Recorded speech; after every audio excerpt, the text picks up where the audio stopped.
Friends, ఈ మామిడికాయ మీలో ఎంతమందికి తెలుసు? దీన్ని పండూరు మామిడి అంటారండి. చాలా రేర్గా దొరుకుద్ది, బయట ఎక్కడ మీకు దొరకదు. మీ బెస్ట్ ఫ్రెండ్స్ ఎవరైనా ఉండి సొంతగా తోటలు ఉంటే తప్ప ఈ కాయ బయటికి రాదు.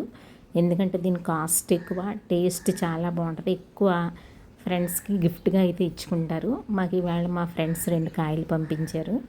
చూడండి, పైకి చూడడానికి గ్రీన్ కలర్లో ఉంటుంది. చూస్తే మనం ఎంత తీపి ఉంటుందని కానీ, లోపల ఎంత కలర్ఫుల్గా ఉంటుందని కానీ మనం అనుకోము. వాసన అయితే కనుక చాలా మంచి స్మెల్ వస్తూ ఉంటుందండి. మనం ఇలాగ స్మెల్ చూస్తూ ఉంటే చూడండి, ఒక్క కాయ నేను ఇవాళ మీకు దీంట్లో ఎంత పల్పు ఉంటుందో చూపిద్దామని నేను ఇలాగ పిండి చూపిస్తున్నాను. ఇదైతే కోసుకుని తినడానికి కాదండి, ఇలాగ కేవలం రసంకాయే. తోటలో 1-2 చెట్లు ఉంటాయండి, చాలా రేర్గా పెంచుతారు. మీకు ఎక్కడైనా అవకాశం ఉంటే మరి ఇది ఈస్ట్ గోదావరిలోనే దొరుకుద్దని నేను అనుకుంటున్నాను. మీ ఫ్రెండ్స్ ఎవరైనా ఉంటే తెప్పించుకోండి. దీని పేరు పండూరు మామిడి. నచ్చిందా అండి? రుచిలో మాత్రం రారాజు, చాలా చాలా బాగుంటుంది. మాకు ఇచ్చిన కాయ సైజు పెద్దగా ఉంది, కానీ యాక్చువల్గా సైజు చాలా చిన్నగానే ఉంటాయి చూడడానికి.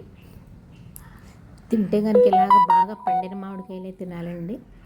పచ్చి కొనుక్కుని మనం అనవసరంగా అనారోగ్యాలు పాలవకుండా ఇలాగ న్యాచురల్గా పండిన ఫ్రూట్స్ తింటే దానివల్ల ఆరోగ్యానికి చాలా మంచిది. మీ అందరికీ వీడియో నచ్చిందా? మరి చూడండి, లైక్ చేయండి, షేర్ చేయండి, సబ్స్క్రైబ్ చేయండి. మరి ఈవేళ నేను ఇంకొక వేరే వీడియో కూడా అప్లోడ్ చేస్తాను, అది కూడా చూడండి.